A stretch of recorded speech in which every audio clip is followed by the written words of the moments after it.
किसान भाइयों नमस्कार। स्वागत है आपका आपके अपने चैनल मेरी खेती में। किसान भाइयों, पिछले दिनों उत्तर प्रदेश के मथुरा जनपद में एक विराट किसान मेले का आयोजन किया गया और इस मेले में मंडलीय अधिकारियों से लेकर जनपद स्तरीय अफसरों की मौजूदगी में किसानों को खेती में मुनाफा बढ़ाने के तौर तरीकों पे सतत रूप से 3 दिन तक मंथन किया गया। दूसरे दिन मेले में प्रदेश के कृषि उत्पादन आयुक्त आलोक सिन्हा पधारे। आइए जानते हैं उन्होंने किसानों की आय या खेती की आमदनी बढ़ाने के तौर तरीकों पे हमारे किसान भाइयों से क्या संवाद स्थापित किया। के पानी के विषय में जो कह रहे हैं, हम तो खारा पानी पी के ही बड़े हो गए एक तरीके से कहा जाए तो मुझे हमेशा इच्छा रहती है कि मथुरा के बारे में कुछ अच्छी चीज़ें की जाए। इनफैक्ट जब मैं माध्यमिक शिक्षा देखता था तो मैंने यहाँ पे आकर के कोशिश की थी कि जो हमारा राजकीय विद्यालय है, जो जीआईसी है, उसकी स्थिति हम लोग सुधार सकें। और अब उसके बारे में मैंने डीएम साहब से भी बात की है, हो सकता है शीघ्र ही उसके बारे में कुछ कार्रवाई की जाएगी। आज जो ये किसान मेला और कृषक सम्मान दिवस जो आयोजित किया जा रहा है, इसके बारे में हमारे माननीय मुख्यमंत्री जी की ये सोच थी और सब जगह माननीय प्रधानमंत्री भी उन्होंने ये सुझाव दिया था कि हमें किसानों की इनकम डबल करने के लिए प्रयास करना है और हम लोग उसी डायरेक्शन में आगे बढ़ रहे हैं। उस डायरेक्शन में क्या क्या कार्रवाई की जाए, इसके लिए रोज हम लोग के यहाँ कवायद चलती है कि कैसे, क्योंकि सिर्फ उत्पादकता बढ़ाने से ही काम शायद ना चले, क्योंकि उत्पादकता के बाद में किसानों को उसका उचित मूल्य भी मिलना चाहिए, तभी जो है किसानों की इनकम बढ़ सकती है। और साथ में जो साथ की एक्टिविटीज़ हैं, जो हमारे महिला समूह हैं, उनको पशुपालन से जुड़ी हुए हमारे जो एक्टिविटीज़ हैं, उनको इन सब एक्टिविटीज़ को जब हम जोड़ेंगे तब जा करके हम लोग उनकी इनकम को बढ़ा पाएंगे। और इस दिशा में एक और नारा माननीय प्रधानमंत्री जी ने दिया था। उन्होंने कहा था कि हमें बहुत शीघ्रता के साथ में कृषक उत्पादक संगठन, जिनको एफपीओ भी बोला जाता है, उसकी दिशा में काम करना चाहिए। और उन्होंने पूरे देश में 10,000 एफपीओ का लक्ष्य दिया था कि पूरे देश में 10,000 एफपीओ बनाए जाएंगे। तो और जैसे ही आपको मालूम है, हमारे माननीय मुख्यमंत्री जी बहुत ही तेज मुख्यमंत्री, सबसे तेज मुख्यमंत्री उनको उपाधि मिली है। तो उन्होंने कहा कि उस 10,000 में से 4,000 तो हम सिर्फ उत्तर प्रदेश में ही बनाएंगे। तो उसी क्रम में पहले जो हमारा बचा हुआ वर्ष है, इसमें प्रत्येक ब्लॉक में एक एफपीओ गठन करने की योजना है और उसके पश्चात अगले 2 सालों में हर ब्लॉक में 2-2 एफपीओ गठन करके, इस तरह से अगले 3 सालों में हर ब्लॉक में 5-5 एफपीओ हम लोग गठन करेंगे। तो कुल मिला के 822 हम लोग के 820 के आसपास 823 ब्लॉक हैं हमारे। तो इस प्रकार से 4,000 एफपीओ हमें गठित करने की हमारी योजना है। एफपीओ किसी भी क्षेत्र में गठित किया जा सकता है, उसमें बस पर्पज ये होता है कि किसानों एक साथ मिलकर के जो नॉलेज है वो शेयरिंग आसान हो जाती है। वो पशुपालन के क्षेत्र में हो सकता है, मच्छी पालन के क्षेत्र में हो सकता है, हॉर्टिकल्चर के क्षेत्र में हो सकता है, फल उत्पादन के क्षेत्र में हो सकता है, और जो ट्रेडिशनल कृषि है धान या गेहूं से रिलेटेड, उसमें हो सकता है। यहाँ पे जैसे अगर सरसों का एरिया है तो सरसों, जैसे आपको मालूम होगा कि हमारे देश में तिलहन और दलहन इन दोनों की ही शॉर्टेज है। और बाकी बहुत सारा हमारे यहाँ जो तेल, जो आप लोग रिफाइंड ऑयल के रूप में यूज़ करते होंगे, शायद आप नहीं पर शहर में लोग यूज़ करते हैं, वो पाम ऑयल आता है मलेशिया और उस साइड से, जिसको मिला करके वो तेल बनाया था, जो कि कहा जाता है सेहत के लिए बहुत अच्छा नहीं है। जबकि सरसों का तेल, सरसों का हो, तिल का हो, ये सब सेहत के लिए बहुत अच्छे माने जाते हैं। तो अगर सरसों का एरिया यहाँ पे बढ़ेगा तो नेचुरली उसकी मांग काफ़ी ज़्यादा रहेगी, क्योंकि हम लोग ऑलरेडी काफ़ी सारा जो तेल है, वो जो खाना पकाने में यूज़ होता है, वो बहुत सारा तेल इम्पोर्ट किया जाता है। तो अगर यहाँ पे सरसों के क्षेत्र में कार्य हो रहा है तो एक बहुत ही वेलकम स्टेप है, क्योंकि ये सीधे सीधे मार्केट से जुड़ा हुआ है। तो मैं जो एफपीओ की बात कह रहा था, एफपीओ में एडवांटेज ये रहता है कि 500 से 1000 किसान एक साथ मिलकर के एक साथ योजना बना करके खेती करते हैं। तो हमारे पास एक जो कृषि में हमें एक चैलेंज सामने आता है कि एक्सटेंशन वर्क कैसे किया जाए। जो जानकारी हमारे रिसर्च केंद्रों में पैदा की जा रही है, जो जानकारी उपलब्ध कराई जा रही है, उसको किसानों तक कैसे पहुंचाया जाए। तो एफपीओ एक बहुत अच्छा माध्यम हो जाता है। उस माध्यम से हम जो हमारे 500,000 किसान उस एफपीओ के सदस्य होंगे, उन सबको हम लोग ये योजना दे सकते हैं। उसके अलावा जो भी उत्पाद उनके द्वारा, जो भी कृषि उत्पाद उनके द्वारा उगाया जा रहा है, उसकी प्रोसेसिंग बहुत आसान हो जाती है, क्योंकि एफपीओ को हम फूड प्रोसेसिंग यूनिट भी दे सकते हैं, उनको पैकिंग यूनिट दे सकते हैं। और फूड प्रोसेसिंग के माध्यम से के उपरांत अगर मान लीजिए जैसे यहाँ पे मथुरा में 5, 10 या 20 एफपीओज हैं, तो मार्केटिंग में भी बहुत आसानी से मदद की जा सकती है। क्योंकि आपको मालूम है कि जब कोई भी आदमी खरीदने के लिए आए, उसको मालूम है कि इस एफपीओ में इतना उत्पादन होता है, इतने 1000 क्विंटल उत्पादन गेहूं का होता है, इतने 1000 क्विंटल उत्पादन किसी भी और चीज का होता है। तो उनको एक बहुत सारा सामान एक जगह पे मिल जाता है, तो उसके लिए भी हमें मार्केटिंग करने में आसानी रहती है और जो भी हमारी मार्केटिंग संस्थाएं हैं उनको भी आसानी रहती है। तो एफपीओ जो है कि एक बहुत अच्छी कड़ी है और हम बाकी प्रदेशों में, महाराष्ट्र में और बाकी जगह भी बहुत अच्छा इसमें कार्य हुआ है। और जो नई तरह की फसल है, किनोवा है या चिया वगैरह है, ये भी उन्होंने काफी जगह उगाए हुए हैं, जो एक सुपर फूड कहा जाता है। इसमें आजकल बाजरा और ज्वार भी सुपर फूड में माना जाता है, तो उस तरह की चीजें भी वहाँ पे काफी उगाई जाती हैं। तो एक नई एक तरीका है जिससे कि हम किसानों की जो उत्पाद हैं उसको संगठित करके, प्रोसेस करके अच्छे माल, अच्छे दाम पे उसको हम लोग बिकवा सकें। तो एक इस दिशा में मेरे ख्याल से जिलाधिकारी महोदय की अध्यक्षता में कमेटी है, जिसके कि डिप्टी डायरेक्टर एग्रीकल्चर जो है उसके संयोजक हैं। तो उसका ऑलरेडी उनकी बैठक होकर उन्होंने डिसाइड कर लिया हो कौन से ब्लॉक में किस प्रकार के एफपीओ का गठन होगा।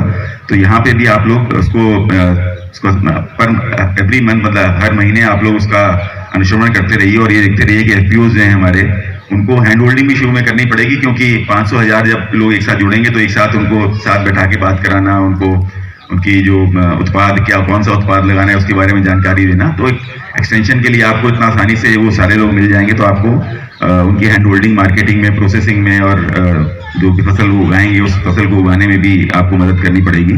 पर ये हमारा एक बहुत अच्छा चैनल हो जाएगा जिसके माध्यम से हम लोग किसानों से लगातार संवाद बना सकेंगे और इसमें हमारे जो प्रगतिशील किसान हैं उनका काफी अच्छा योगदान हो सकता है, क्योंकि उन्होंने जो कृषि की जो विभिन्न विधियां हैं, विधाएं हैं जो कि इससे उत्पादन बढ़ सकता है, उन्होंने स्वयं वो कर रहे हैं और उनकी बात की वैल्यू, क्योंकि वो किसानों में से ही आए हैं, तो उनकी बात की वैल्यू किसान ज्यादा आसानी से सुन सकते हैं। तो हम लोग ये भी कोशिश कर रहे हैं कि पूरे प्रदेश में जो हमारे प्रगतिशील किसान हैं उन सबको मिलकर के एक ऐसा ग्रुप बना लिया जाए जिनके माध्यम से भी हम लोग जो कि कृषि की अच्छी अच्छी विधाएं हैं विभिन्न जिलों में, उन सबको किसानों के बीच में पहुंचा सकें और एफपीओ के माध्यम से भी उनको, एफपीओ को गठन करने में भी उनका हम लोग उपयोग कर सकें।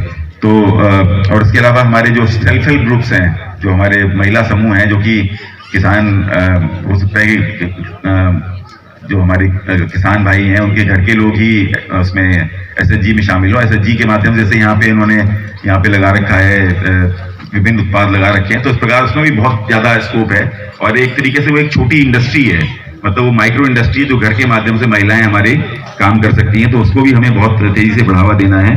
तो एफपीओ के माध्यम से और ये जो हमारा सेल्फ हेल्प ग्रुप्स हैं इनके माध्यम से, तो एफपीओ के माध्यम से खेती को बढ़ावा दें और सेल्फ हेल्प ग्रुप्स के माध्यम से हम किसान में कुटीर उद्योग और छोटी जो इंडस्ट्री हैं उनको हम लोग बढ़ावा दें। तो ये एक तरीका होगा जिससे कि हम लोग जो गांव में हमारी आर्थिक स्थिति है लोगों की उसको सुधार सकेंगे, गांव में ही रोजगार के अवसर उपलब्ध हो सकेंगे, गांव की ही में जो हमारे किसान भाई हैं उनकी आय बढ़ सकेगी।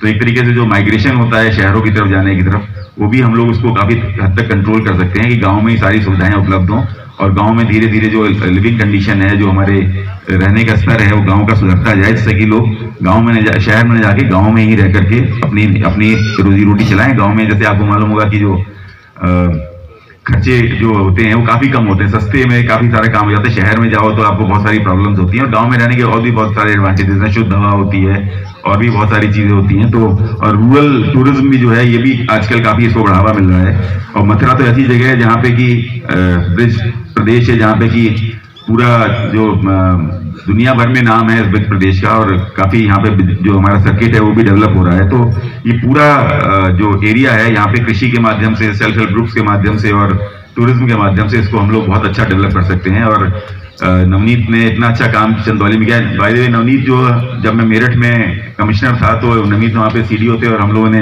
पहले भी साथ में काम किया हुआ है। तो ये बहुत ही इनका अच्छा काम करने का तरीका है और आप लोग को वो काम करने का तरीका यहाँ दिखाई देगा। तो ये जो सारी यहाँ पे उपलब्धियां हैं, जो यहाँ पे सारी जो उपलब्ध हैं चीजें, जो भी जिनके माध्यम से लोगों की आय बढ़ाई जा सकती है और मथुरा में खुशहाली लाई जा सकती है, तो मुझे पूर्ण विश्वास है कि इसमें नवनीत बहुत अच्छा कार्य करेंगे और उनकी जो पूरी टीम है वो पूरी इसमें अच्छा कार्य करेगी और आप सब लोग का सहयोग, माननीय विधायक जी सबका सहयोग इसमें मिलेगा और मुझे पूर्ण उम्मीद है कि मथुरा आगे आगे तरक्की करेगा। बहुत बहुत धन्यवाद। किसान भाई, उत्तर प्रदेश के कृषि उत्पादन आयुक्त आलोक सिन्हा जी को आपने सुना कि वो कैसे किसानों की आय दोगुनी करना चाहते हैं और सरकार की क्या नीति है। अब हम आपको सुनवा रहे हैं मथुरा के नवागत जिलाधिकारी नवनीत चहल जी को। नवनीत चहल चंदौली से आए हैं और कृषि क्षेत्र की अगर बात करें तो वो कृषि क्षेत्र में उनकी बेहद रुचि है। निश्चित रूप से उन्होंने चंदौली में काला चावल किसानों से उगवाया और किसानों को उसकी 80 रुपए किलो तक की कीमत दिलवाई। हालांकि बाजार में ये चावल 300 रुपए किलो तक बिक रहा है, लेकिन उनका ये जो प्रयोग है, ये जो प्रयास है, निश्चित रूप से जैसे चंदौली के किसानों ने उनके अनुभव का, उनके प्रयासों का लाभ लिया, मथुरा के किसानों को भी इस तरह के प्रयासों का लाभ मिलेगा। आइए सुनते हैं जिलाधिकारी नवनीत चहल को। ताकि अधिक से अधिक मुनाफा अपनी खेती के माध्यम से उठा सके। आज के समय में जब किसान की आय दुगनी करने का भारत सरकार का या प्रदेश सरकार का एक लक्ष्य है, उस लक्ष्य को पूरा करने के लिए विभिन्न प्रकार के कदमों को उठाने की आवश्यकता है। और हमारे यहाँ पर जो विभिन्न स्टॉल्स लगे हुए हैं, ये वहां पर विभिन्न जो योजनाएं हैं हमारी शासन की, वो आप सभी लोगों को एक सरल तरीके से समझाने का प्रयास कृषि विभाग के द्वारा किया गया है। आज का समय कृषि विविधीकरण का है और कृषि सरकार का एक लक्ष्य है, उसे पूरा करने के लिए हमारे जो सभी विभागीय अधिकारीगण हैं वो पूरा प्रयास करेंगे। और हमारे जो किसान भाई हैं, जो इस 4 दिवसीय विराट किसान मेला में जो यहाँ पर आप जानकारी प्राप्त करके जाएंगे, विभिन्न हमारे जो वैज्ञानिक यहाँ पर आए हैं उनसे या तकनीकी विशेषज्ञ जो यहाँ पर आए हैं उनसे, वो अपने क्षेत्र में जाकर और किसान भाइयों तक उसका प्रचार प्रसार करेंगे, सभी लोगों को जानकारी इस बारे में देंगे। मैं यहाँ पर जनपद चंदौली से यहाँ पर मेरा स्थानांतरण हुआ है और पिछले सप्ताह ही मैंने यहाँ पर ज्वाइन किया। और कृषि से संबंधित जो जुड़े हुए कार्य हैं या किसानों की आय बढ़ाने से संबंधित जो जुड़े हुए कार्य हैं, उसमें मेरी व्यक्तिगत रूप से भी रुचि रही है। चंदौली में क्योंकि धान का कटोरा कहा जाता था और वहां पर धान की उत्पादकता प्रदेश के सबसे अधिक उत्पादकता वाले जिलों में चंदौली का नाम शुमार है, तो वहां पर जो धान की वैरायटी का उत्पादन किया जाता था, उस वैरायटी को बदलकर हमने पूर्वोत्तर राज्यों में जो सबसे महंगी धान की वैरायटी है, काला धान, जो काले कलर का चावल होता है, जब उस धान को हम चावल उसका बनाते हैं तो काले रंग का वो धान उगता है और उसमें बहुत सी विशेषताएं हैं, जैसे आयरन या विभिन्न प्रकार के जो गुण हैं उसकी प्रचुरता है, मिनरल्स, विटामिन। जो शुगर के मरीज हैं उनके लिए वो बहुत अच्छा है, उसको शुगर फ्री राइस या शुगर फ्री चावल के नाम से भी जाना जाता है। मोटापे को घटाता है, अपने हृदय के लिए अच्छा है या शरीर के लिए, स्वास्थ्य के लिए अच्छा है। और सबसे अधिक महत्वपूर्ण, हमारे किसान भाइयों को कई गुना दाम मिलता है। वो प्रति किलो लगभग 300 रुपए किलो के हिसाब से वो जो चावल है उसकी बिक्री बाजार में होती है, जबकि हमारा जो नॉर्मल दाम है वो लगभग 30 से 50 रुपए प्रति किलो बिकता है। तो उसका हमने प्रयोग वहां चंदौली में किया और काफी सफल रहा और वहां के किसानों की आय कई गुना बढ़ी। यहाँ पर भी प्रयासरत रहेंगे कि हमारे जो यहाँ की फसलें हैं उनमें किस प्रकार से नवीन प्रयोग किए जा सकते हैं। आप सभी किसान भाइयों से सहयोग भी लेंगे, आपके सुझाव भी लेंगे और किस प्रकार से नई तकनीकों का प्रयोग करके, नए साधनों का प्रयोग करके, जो वैज्ञानिक रीति से खेती करके यहाँ पर किस प्रकार से हमारे किसान भाइयों की और क्षेत्र में और प्रॉस्पेरिटी आए, उसका प्रयास किया जाएगा। मुझे पूरी उम्मीद है यहाँ पर हमारे सभी किसान भाइयों का सहयोग हमें, प्रशासन को, हमारे किसान कृषि विभाग को मिलता रहेगा। और आप सभी लोगों को आज क्योंकि एक मंच मिला है, आश्वस्त करना चाहूंगा कि प्रशासन और विभाग पूर्ण रूप से समर्पित होकर आप सभी लोगों के साथ मिलकर कार्य करेंगे और क्षेत्र की जो समस्याएं हैं उनको सुलझाने का प्रयास करेंगे। धन्यवाद। लेकिन इससे प्रदूषण, पर्यावरण और स्वास्थ्य संबंधी समस्याएं बढ़ने लगी। इससे सरकार को कृषि और